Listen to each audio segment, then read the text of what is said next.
জয় Hind friends, একটা নতুন video নিয়ে চলে এসেছি। তোমরা দেখছো গাইড বাই রাহুল, আমার ইউটিউব চ্যানেল। আমার নাম রাহুল। তো যারা যারা WBPSC miscellaneous form fill up করেছো এবং মনে হচ্ছে যে এই সিলেবাস দেখে মনে হচ্ছে যে এক্সামটা খুবই কঠিন, তো আমি তোমাদেরকে খুব সহজ ভাষায় এই এক্সাম প্যাটার্ন, ফুল প্রিপারেশন স্ট্র্যাটেজি, কোন সাবজেক্ট কীভাবে পড়বে, ঠিক আছে, ডেলি রুটিন তোমাদের কী হবে, বেস্ট কোন কোন বইগুলো ফলো করবে, মক টেস্টের স্ট্র্যাটেজি, কারেন্ট অ্যাফেয়ার্স কোথা থেকে পড়বে, এই সমস্ত বিষয়গুলো খুবই সহজভাবে ক্লিয়ারভাবে বুঝিয়ে দেবো। শুধু ভিডিওটা তোমার প্রথম থেকে লাস্ট পর্যন্ত দেখতে থাকো। বিপি বা WBPSC মিসলেনিয়াস বা SSC, ব্যাঙ্কিং, রেলওয়ে, যে কোনো এক্সামে প্রস্তুতি নিচ্ছে না কেন, তাদের জন্য হবে এই ভিডিওটা খুবই গুরুত্বপূর্ণ। অনেকে ভাবে WBPSC মিসলেনিয়াস এই এক্সামটা ক্র্যাক করা খুবই কঠিন, কিন্তু সঠিক গাইডেন্স আর সঠিক বুক লিস্ট আর সঠিক প্রিপারেশন স্ট্র্যাটেজি যদি হয় তো এই এক্সামটা সহজেই ক্র্যাক করা যায়। তো ভিডিওটা বিনা স্কিপ করে তোমরা প্রথম থেকে দেখতে থাকো। প্রথমে তোমাদেরকে বলি এই এক্সামের মধ্যে কোন কোন পোস্টগুলো আছে। ফার্স্ট হচ্ছে inspector, welfare officer, revenue related post, administrative post, child development related post. এই চাকরির স্যালারি খুব ভালো আছে, পাবলিক রেসপেক্ট পাওয়া যায়, তারপর বিভিন্ন সুযোগ সুবিধা আছে। এই এক্সামের প্যাটার্নটা বুঝে গেলে তোমাদের এক্সামটা খুবই সহজ মনে হবে। তো চলো এক্সাম প্যাটার্নটা আমি তোমাদেরকে বুঝিয়ে দিই। এক্সামে 3টি স্টেজ আছে। ফার্স্ট হচ্ছে প্রিলিমস, ঠিক আছে, এখানে MCQ টাইপ কোয়েশ্চেন হয়। এটাই 200 নম্বরের 100টা কোয়েশ্চেন থাকে, ঠিক আছে। জিকে থাকে 75টা কোয়েশ্চেন, ম্যাথ থাকে 25টা কোয়েশ্চেন, প্রতিটা কোয়েশ্চেনে 2 নম্বর করে থাকে। হয়ে গেল 200 নম্বরে 2.5 ঘন্টা টাইম দেওয়া থাকে। এটা হলো প্রিলিমস। সেকেন্ড যে পেপারটা আছে মেন্স, এর 3টে পেপার হয়। ফার্স্ট হচ্ছে ইংলিশ, 150 নম্বরের হয়। তারপর সেকেন্ড হচ্ছে বাংলা, 150 নম্বরের হয়। থার্ড যে পেপারটা সেটা হচ্ছে ম্যাথ আর জিকে, এটা হয় তোমার 150 নম্বরে, টোটাল হয় 450 নম্বর। তো ইংলিশের জন্য 1.5 ঘন্টা সময় থাকে, বাংলার জন্য 1.5 ঘন্টা সময় থাকে, আর জিকে আর ম্যাথের জন্য থাকে তোমাদের 2.5 ঘন্টা সময়। টোটাল 5.5 ঘন্টা সময় থাকে 450 নম্বরের এক্সাম। তো এই এক্সামের টাইম মোটামুটি ঠিকই থাকে, শুধু দরকার প্র্যাকটিস। তো আর কোয়েশ্চেন হয় তোমাদের ডেসক্রিপ্টেড চলে, অ্যান্সারটা হবে ডেসক্রিপ্টেড। তো ভিডিওটা দেখতে থাকলে তোমাদেরকে আমি সম্পূর্ণভাবে বুঝিয়ে দেবো প্রিপারেশন স্ট্র্যাটেজি তোমার কি। আর লাস্ট স্টেজ যেটা হচ্ছে এক্সামে, সেটা হচ্ছে ইন্টারভিউ। সেখানে তোমাদের 100 নম্বরের হয়। সেখানে তোমাদের নর্মালি জেনারেল কোয়েশ্চেন জিজ্ঞেস করে। অনেকে ভাবে যে এক্সামে নোটিফিকেশান বেরোক তারপর পড়াশোনা শুরু করবে। এটা WBPSC বলছি না, আমি যে কোনো এক্সামের কথা বলছি। এটা ছেলেরা সবথেকে বড় ভুল করে। যেদিন যে এক্সামে ফোকাস করছো সেই এক্সামে আজ থেকে পড়া চালু করবে। যখন নোটিফিকেশান বেরোবে তার আগে তুমি নিজেকে রেডি করে রাখো। আর WBPSC মিসলেনিয়াস এক্সাম ক্র্যাক করতে গেলে মিনিমাম 8 থেকে 9 মাস টাইম লাগে, সিরিয়াস পড়াশোনা করতে হবে।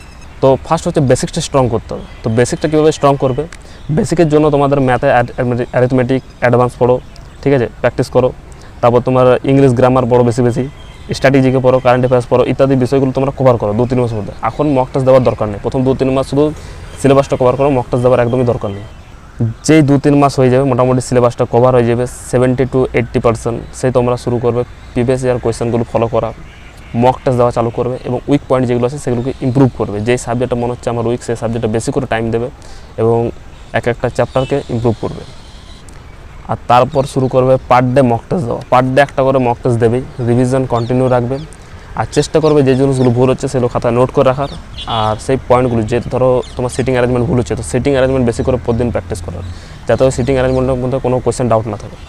আর যেই তোমার এক্সাম খুব নিকটে, মানে আর 2 মাস বা 1 মাস বেঁচে আছে, তখন তুমি প্র্যাকটিস করবে টাইম ম্যানেজমেন্ট। কারণ মোটামুটি বেশিরভাগ ছেলের মধ্যে এটা হয় যে তারা মোটামুটি সিলেবাস কভার করে, প্র্যাকটিস মোটামুটি ঠিকঠাক থাকে, কিন্তু টাইম ম্যানেজ করতে পারে না। তার জন্য মোটামুটি তার 10-15টা কোয়েশ্চেন এমনি ছাড়া যায়, তো নাম্বার অনেক কমে যায়। তো টাইম ম্যানেজমেন্টটা ধ্যান রাখবে। টেক্সট বুকের টেস্ট দেওয়ার মেন কারণ হচ্ছে টাইম ম্যানেজমেন্ট করা। তো টাইম ম্যানেজমেন্টটা ধ্যান রাখবে এবং টাইম অনুযায়ী কোয়েশ্চেনগুলো সলভ করার চেষ্টা করবে। যদি টাইম বেশি লাগে তো দেখবে তোমার কোন জায়গায় উইক পয়েন্ট আছে, সেটা বেশি ফোকাস করবে। ম্যাথের জন্য আমি আলাদা করে স্পেশাল ভিডিও বানিয়েছি যে কীভাবে টাইম ম্যানেজমেন্ট করা যায়, কোথা থেকে মক টেস্ট দেবে, সেগুলো দেখলে তোমরা অনেকটা আইডিয়া তোমাদের হবে। আর কারেন্ট অ্যাফেয়ার্স তোমরা ডেলি ফলো করবে, ঠিক আছে। মোটামুটি একটা করে ভিডিও যদি তোমরা ডেলি শুনতে থাকো না, তাহলে তোমাদের অনেকটা ক্লিয়ার হয়ে যাবে। আর লাস্ট 6 মাসের কারেন্ট অ্যাফেয়ার্স যে কোনো এক্সামের জন্য খুবই দরকার, এই জিনিসটা মাথায় রাখবে। এবার হচ্ছে যেটা ইম্পর্টেন্ট জিনিস, সেটা হচ্ছে বেস্ট বুক। কোন কোন বইগুলো বেশি দেখো, বেশি বই ফলো করার দরকার নেই। এক গাদা 10-15টা বই কিনে লাভ নেই। আমি যে কটা বই বলছি সেই কটা বই শুধু কিনলেই হবে। ম্যাথের জন্য কিনবে RS আগরওয়ালের জন্য, বেসিক একদম কভার হয়ে যাবে। ইংলিশের জন্য SP বক্সি, জিকের জন্য লুসেন্ড, আর রিজনিংয়ের জন্য RS আগরওয়াল, রিজনিং আসে দেখবে, ওটা নিয়ে নেবে। আর কারেন্ট অ্যাফেয়ার্সের জন্য স্পিডি পাবলিকেশন দেখবে পাওয়া যায়। আমি স্ক্রিনশট প্রতিটা বই লাগিয়ে দিচ্ছি, এগুলো তোমরা দেখে নেবে, ঠিক আছে। ফ্লিপকার্টে পেয়ে যাবে, সবই অর্ডার করে নেবে। যে হিন্দি মিডিয়াম সে হিন্দি নিয়ে নেবে, যে বাংলা মিডিয়াম সে বাংলা নেবে, যে ইংলিশ চাই সব পেয়ে যাবে, অ্যাভেলেবেল আছে। আর যেটা মোস্ট ইম্পর্ট্যান্ট বুক, যেটা কম্বাইন্ড, সেটা হচ্ছে আমি নীলারয়ের পাশে স্ক্রিনশট লাগিয়েছি, এটা নেবে অবশ্যই, ঠিক আছে। এই 4-5টা বই নিলে তোমাদের মোটামুটি আর কিছু দরকার নেই। যত রকম ওয়েস্ট বেঙ্গল আছে মোটামুটি ক্লিয়ার হয়ে যাবে।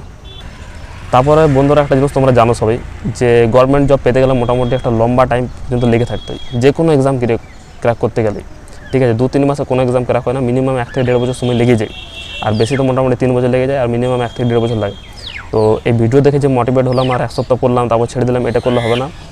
ডিসিপ্লিন করো, টাইম টেবিল সেট করো, আর সেই অনুযায়ী তোমরা ডেলি যদি তুমি 4 ঘন্টা সিটিং করো তো মোটামুটি 4 ঘন্টা পড়ো, কিন্তু লাগাতার পড়ে যাও, এমন না যে আর 10 ঘন্টা পড়লাম কাল থেকে ছেড়ে দিলাম। আশা করছি আমার এই ভিডিও দেখে তোমাদের প্রিপারেশনের জন্য অনেকটা হেল্পফুল হবে। আর গভর্নমেন্ট জব রিলেটেড যে কোনো এক্সামের জন্য মোটামুটি ভিডিও বানাতে থাকি। ঠিক আছে, স্পেশালি ওয়েস্ট বেঙ্গলের যারা ছেলেরা আছে তাদের জন্য তো আলাদা করে ভিডিও বানাই আমি। তো আমার এই চ্যানেলটি সাবস্ক্রাইব করে নেবো, জিবিআর গাইড বাই রাহুল। আর তোমরা একটা কমেন্ট করো যে কাল থেকে তোমরা মোটামুটি কত ঘন্টার সিটিং, মোটামুটি কত ঘন্টা পড়াশোনা চালু করবে। আর যারা যারা সিরিয়াস স্টুডেন্ট আছো তারা রেডি 2026 লিখো, তাহলে আমি বুঝবো যে তোমরা রেডি, একদম 2026 থেকে তোমরা রেডি হয়ে গেছো। তো চলো তোমাদের সাথে দেখা হচ্ছে নেক্সট ভিডিওতে। সবাই ভালো থাকো, জয় হিন্দ।